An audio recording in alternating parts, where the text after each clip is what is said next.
There are women in this world who become famous not because they sought the spotlight, but because someone else's choices pulled them into it against their will.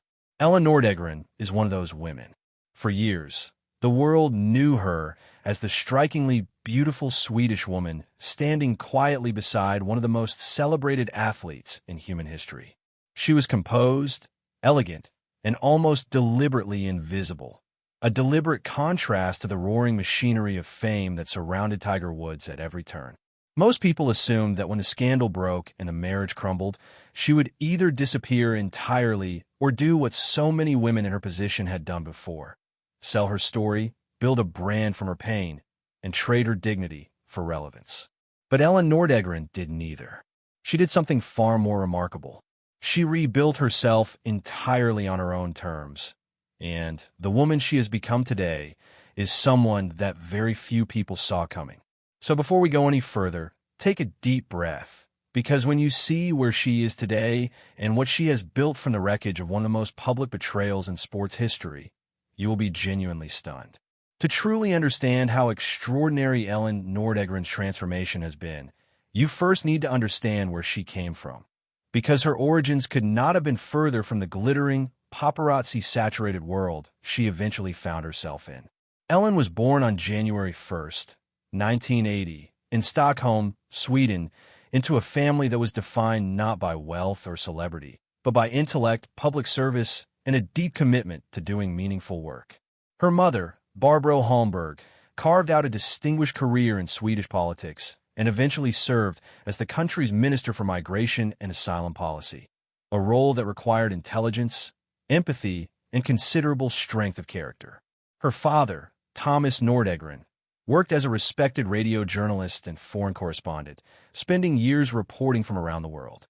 Growing up in that household meant growing up surrounded by serious conversation, global awareness, and a quiet expectation that life should be lived with purpose. Ellen was not a child who dreamed of fame. She was studious and grounded, and while she did some modeling work for Swedish magazines during her youth, it was never something she pursued with ambition. It was a practical endeavor, a way to earn money while she figured out her next steps. After finishing high school, she worked in a clothing store in Sweden, living a simple and largely anonymous life. There were no grand plans to conquer the world or find herself on magazine covers. She was simply a young woman doing what young people do: working, saving, and searching for direction. The shift came through a connection that was entirely accidental. While working at that clothing store, Ellen crossed paths with Mia Parnevik, the wife of Swedish professional golfer Jesper Parnevik. Mia was immediately impressed by Ellen's calm demeanor, her reliability, and her natural warmth. She offered Ellen a position as a nanny for the Parnevik children, and Ellen accepted. It was a practical decision, one that brought her to the United States and into the orbit of professional golf, a world she had no particular interest in and no real context for understanding.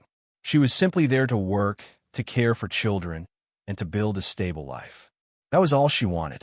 But life, as it so often does, had very different plans for Ellen Nordegren. It was through her work with the Parnevik family that Ellen was introduced to Tiger Woods. By the early 2000s, Tiger was not merely a golfer. He was a phenomenon, a once-in-a-generation athlete who had already redefined what professional golf could look like, who it could belong to, and how far a single human being's talent could stretch a sport's boundaries. He had major titles stacking up, a billion-dollar personal brand in the making, and a level of fame that was genuinely unprecedented in the world of golf. He was everywhere, and everyone wanted a piece of him. When Tiger first noticed Ellen, she was not impressed, at least not immediately. According to people close to the situation at the time, Ellen had a clear and firm aversion to the chaos that surrounded elite athletes. She had watched enough of that world from the sidelines while working with the Parneviks to know that dating someone of Tiger's caliber would mean surrendering the quiet, private life she valued deeply. She reportedly declined his initial advances more than once. It reportedly took persistent effort and several months before she agreed to a first date. That reluctance, in hindsight, tells you almost everything you need to know about who Ellen Nordegren was at her core. But something eventually shifted. Their early relationship was conducted as privately as two people in their position could manage. Quiet dinners, discreet getaways, and a genuine connection that seemed to grow in spite of the circus that surrounded Tiger's professional life. In 2003, Tiger proposed to Ellen in South Africa, where he was competing in a tournament. The setting was the Shamwari Game Reserve, a breathtaking and secluded destination that felt worlds away from the noise of professional sports. She said yes.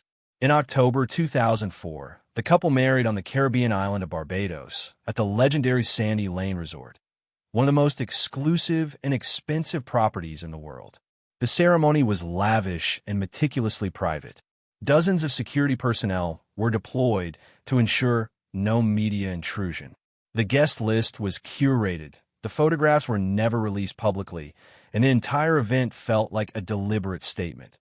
This was a life they intended to live on their own terms, away from the prying eyes of the world. It was, at least for a time, exactly that. The couple settled into an enormous estate in Windermere, Florida, a sprawling, heavily secured property designed to give them the privacy that their extraordinary circumstances demanded. Ellen embraced her role as a mother with the same quiet dedication she had brought to everything else in her life. When their daughter Sam Alexis Woods arrived in 2007 and their son Charlie Axel Woods followed in 2009, the family looked, from the outside, like an extraordinary picture of modern success. A global sports icon at the height of his powers. Two beautiful, healthy children, and a mother who had chosen genuine family life over the seductive pull of celebrity status. For years, that picture held.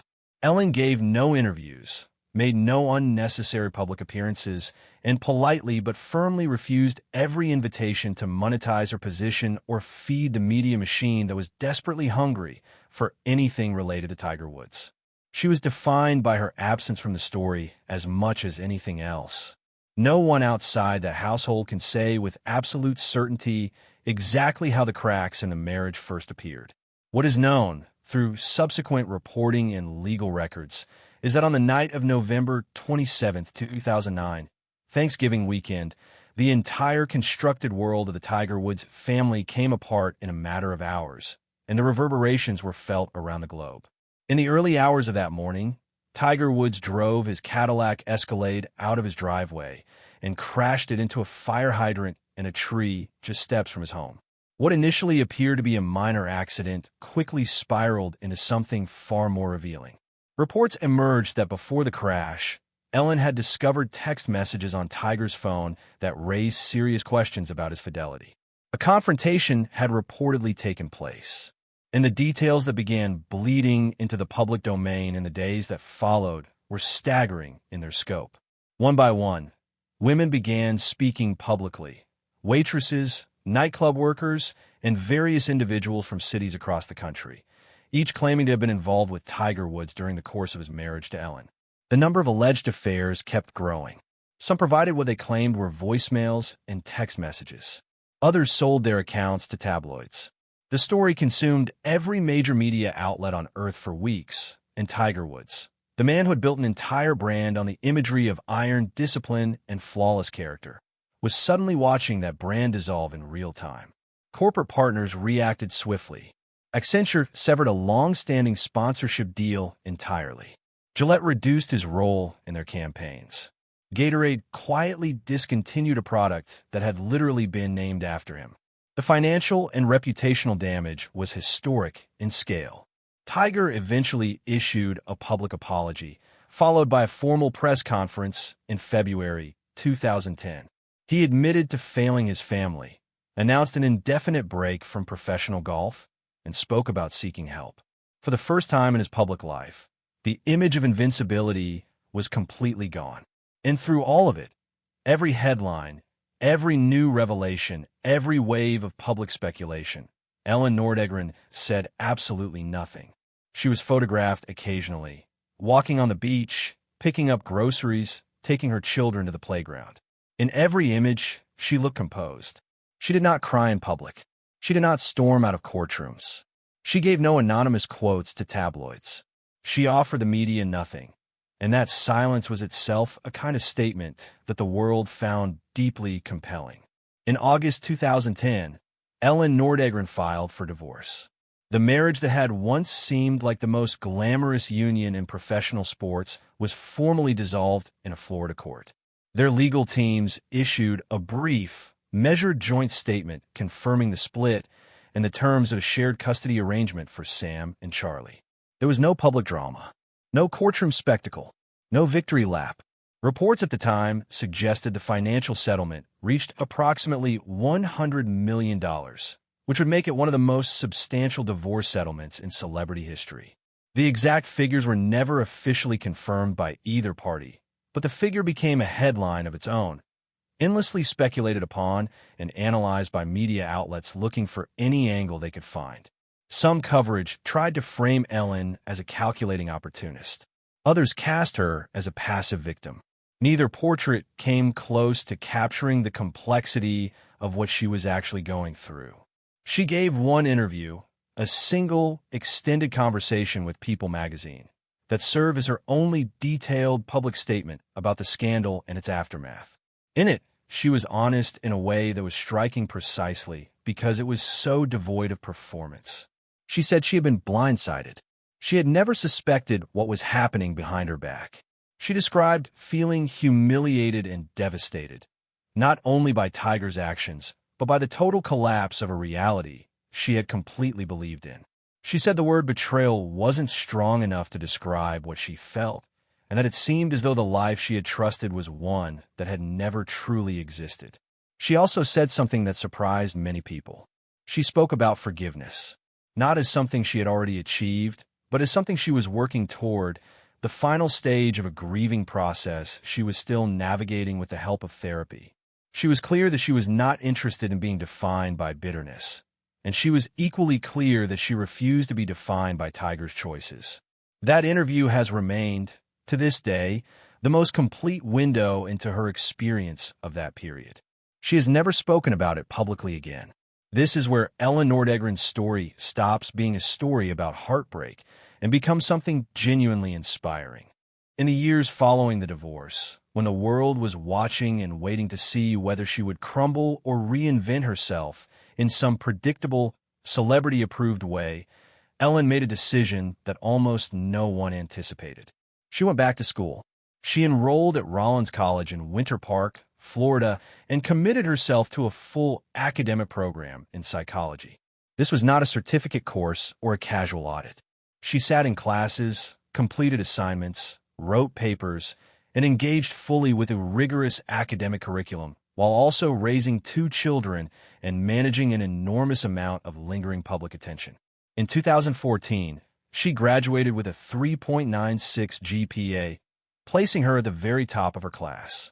She was honored with the Outstanding Senior Award, a recognition that reflected not just her academic performance, but the quality of her character as a student and a member of that community.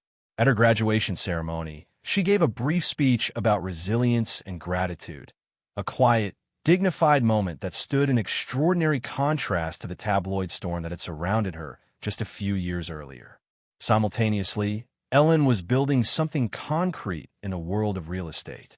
In 2011, she purchased a $12 million oceanfront property in North Palm Beach, Florida. Rather than simply moving in, she had the